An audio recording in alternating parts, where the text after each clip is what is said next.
Good afternoon, everyone. Happy Friday. Welcome to Mr. Archer's classroom. I know I haven't checked in here in a while. I've made a couple videos recently, but I get into the editing process and that takes a lot of work. We'll see what happens with this one.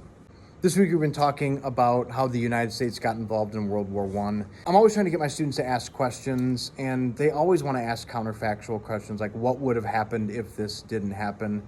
You can make guesses, but you never know how things would have worked out. One of the things where I think there's a case for it is the Zimmerman telegram or the Zimmerman Note. We've been talking about this year.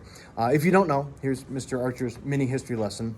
The U.S. stayed out of World War I for 3 years, worked very hard to remain neutral, stay out of it. Wilson campaigned on staying out of the war. Even after the Lusitania, we stayed out of it. We decided we were going to kind of economically support the Allied powers, but we really weren't going to take that big step and jump in one side or another. In 1917, the Germans began unrestricted submarine warfare, and that pushed us closer, but the final straw was the Zimmerman telegram, or the Zimmerman Note, as it's sometimes called.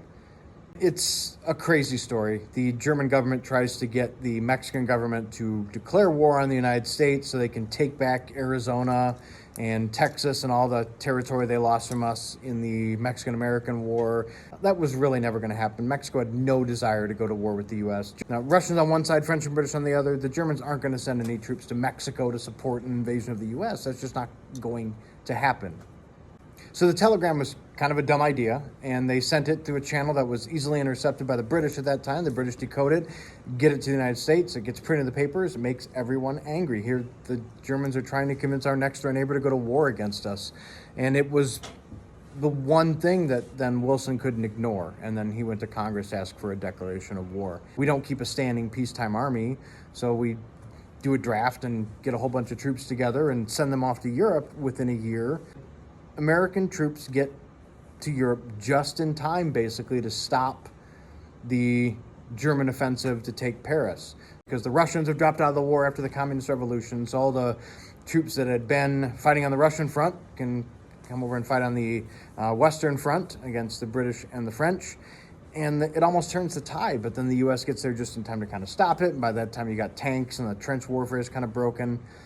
And it really starts to get me to think about the counterfactual in that.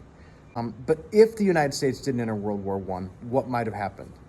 And that is kind of an interesting question. I don't know that the U.S. would have gotten into the war if it wasn't for this. They certainly had resisted a lot of pressure to get in, and maybe the submarine warfare would have done it, but the Zimmerman telegram arriving when it did means that the troops got there in time to stop the German advance on Paris. And so maybe Germany wins the war, or at least takes out France if they don't completely, they're not going to take out Britain at that point. And then maybe you don't have the Treaty of Versailles, which punished Germany, rightly or wrongly, for starting and escalating the war.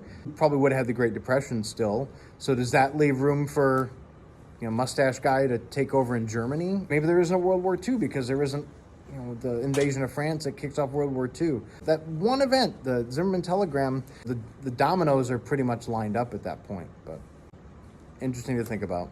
Anyway, that's what we're talking about this week in Mr. Archer's class. Be excellent to each other. Thanks for being here.